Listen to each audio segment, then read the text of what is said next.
Assalamualaikum warahmatullahi wabarakatuh. Kami dari kelompok 6 akan membawakan materi perdagangan internasional Indonesia. Oke, nanti yang kita bahas ada 5, yaitu yang pertama teori perdagangan internasional, yang kedua berbeda sebab melakukan perdagangan internasional, yang ketiga manfaat perdagangan internasional, yang keempat faktor pendorong perdagangan internasional, yang kelima perkembangan ekspor dan impor. Materi yang pertama, teori perdagangan internasional. Teori perdagangan internasional sendiri ada 4 teori, yaitu Amir, model Adam Smith, model Richard Dian, dan model Heckers-Ohlin. Oke, sekarang kita bahas dulu yang Amir.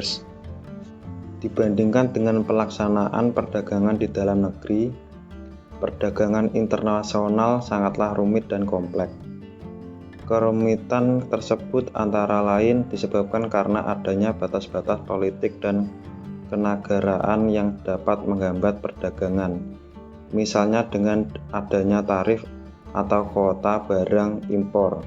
Selain itu, kesulitan lainnya timbul karena adanya perbedaan budaya, bahasa, mata uang, taksiran dan timbangan, dan hukum dalam perdagangan. Yang kedua, model Adam Smith menfokuskan pada keuntungan mutlak, yang menyatakan bahwa suatu negara akan memperoleh keuntungan mutlak dikarenakan negara tersebut mampu memproduksi barang dengan biaya yang lebih rendah dibandingkan negara lain. Yang ketiga, model Richard Dian memfokuskan pada kelebihan komparatif dan mungkin merupakan konsep paling penting dalam teori perdagangan internasional.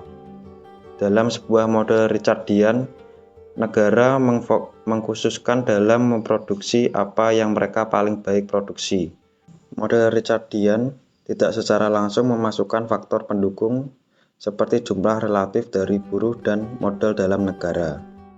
Yang keempat, model Heckers-Ohlin dibuat sebagai alternatif dari model Richard Dian dan dasar kelebihan komparatif, mengesampingkan kompleksitasnya yang jauh lebih rumit. Model ini tidak membuktikan prediksi yang lebih akurat.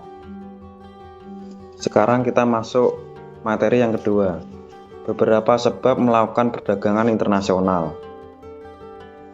Yang pertama, memperoleh keuntungan dari spesialisasi. Sebab utama kegiatan perdagangan luar negeri adalah memperoleh keuntungan yang diwujudkan oleh spesialisasi. Walaupun suatu negara dapat memproduksi suatu barang yang sama jenisnya dengan yang diproduksi oleh negara lain, tapi ada kalanya lebih baik apabila negara tersebut mengimpor barang tersebut dari luar negeri. Yang kedua, memperluas pasar dan menambah keuntungan.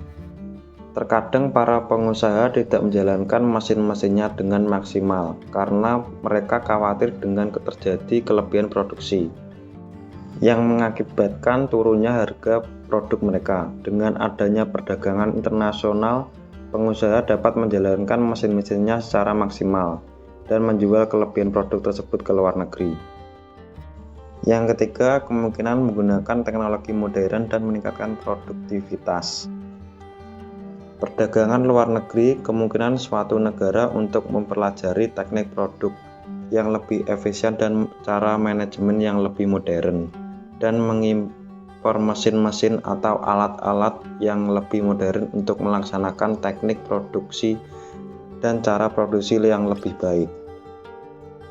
Yang keempat, tidak semua negara dapat menghasilkan barang yang dibutuhkannya.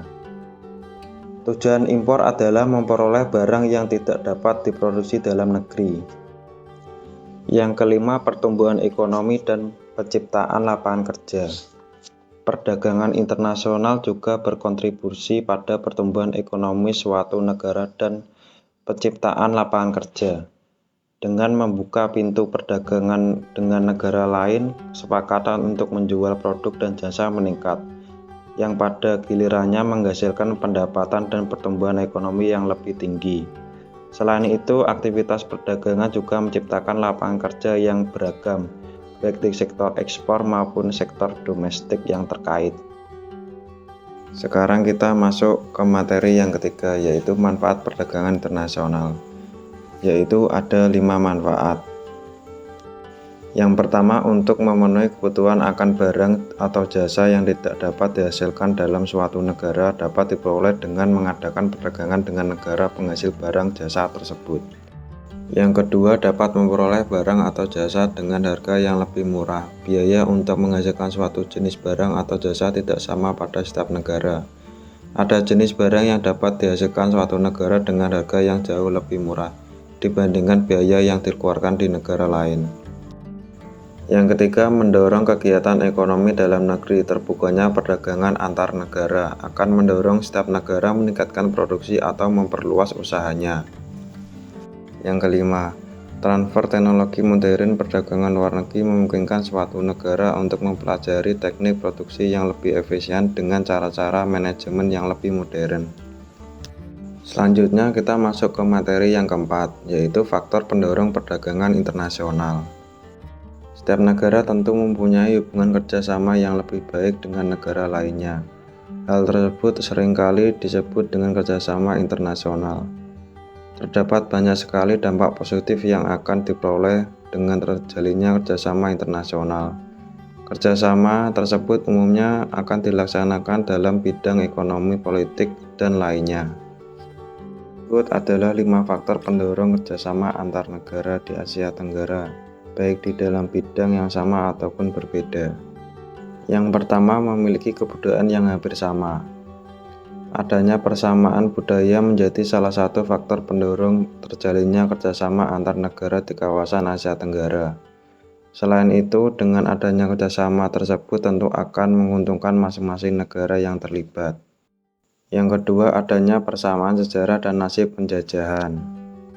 Salah satu bentuk dari kerjasama antar negara ASEAN yaitu karena adanya persamaan nasib dan juga sejarah di bidang pertahanan, di mana beberapa negara ASEAN pernah dijajah oleh koloni.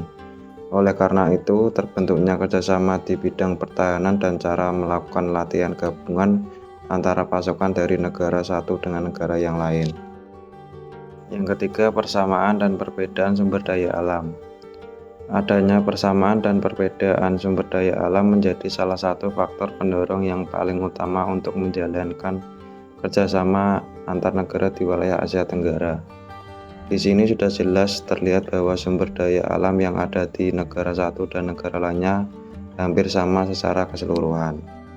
Yang keempat, mendorong kerjasama antar bisnis. Kerjasama antar bisnis dapat membantu bisnis untuk berkembang dan bersaing. Yang kelima, memiliki motivasi yang sama. Untuk menjadi negara maju, pastinya setiap negara yang ada di dunia ini ingin terus berkembang dan maju. Maka dari itu, jika suatu negara hanya mengandalkan SDM yang ada di negaranya sendiri saja, maka hal itu akan menghambat satu negara bisa lebih maju. Selanjutnya adalah penjabaran mengenai data nilai ekspor dan impor di Indonesia pada November 2023. Nilai ekspor pada bulan tersebut mencapai 22,00 miliar US dollar atau turun 0,67% dibandingkan ekspor pada bulan Oktober. Ekspor non-migas pada bulan tersebut mencapai 20,72 miliar US dollar. Penurunan terbesar ekspor non-migas pada bulan tersebut terjadi pada komoditas besi dan baja yaitu sebesar 167,1 juta US dollar atau senilai 6,82%. Sedangkan peningkatan terbesar terjadi pada komoditas lemak dan minyak hewan atau nabati sebesar 159,7 juta US dollar atau senilai 6,56%. Selanjutnya, ekspor non-migas terbesar pada November 2023 adalah ke negara Tiongkok, disusul India dan Amerika Serikat dengan kontribusi ketiganya mencapai 45,16%. Sementara itu, ekspor ke ASEAN dan Uni Eropa atau 27 negara masing-masing sebesar 3,78 miliar US dollar dan 1,29 miliar US dollar. Menurut provinsi asal barang, yaitu terbesar pada bulan Januari sampai November 2023 berasal dari Jawa Barat dengan nilai 33,76 miliar atau senilai 14,28%, diikuti Kalimantan Timur dan Jawa Timur.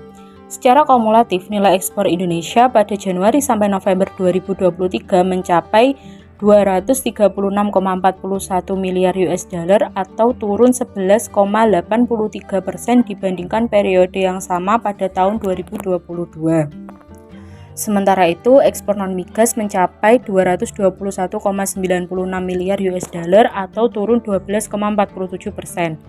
Selanjutnya adalah data impor di Indonesia pada November 2023. Yaitu mencapai 19,59 miliar US dollar atau naik senilai 4,89% dibandingkan Oktober 2023. Impor migas November 2023 yaitu senilai 3,49 miliar US dollar atau naik senilai 8,79%. Impor non-migas pada 2023 senilai 16,10 miliar US dollar. Peningkatan impor yaitu terjadi pada golongan barang non-migas terbesar pada November 2023 adalah di komoditas besi dan baja senilai 138,7 US dollar atau senilai 16,34%. Sementara itu, penurunan terbesar adalah pada komoditas logam mulia dan perhiasan atau permata, senilai 162,1 juta. 3 negara pemasok barang impor non-migas terbesar selama Januari sampai November 2023 adalah Tiongkok, yaitu sebesar 56,74 miliar US dollar atau senilai 33,31%. Selanjutnya Jepang senilai 8,92% dan Thailand senilai 5,50%. Impor non-migas dari ASEAN yaitu senilai 28,43 miliar US dollar dan Uni Eropa senilai 12,98 miliar US dollar. Sekian materi dari kelompok kami. Kalau ada salah mohon dimaafkan. Terima kasih. Wassalamualaikum warahmatullahi wabarakatuh. Good luck and happiness for everywhere.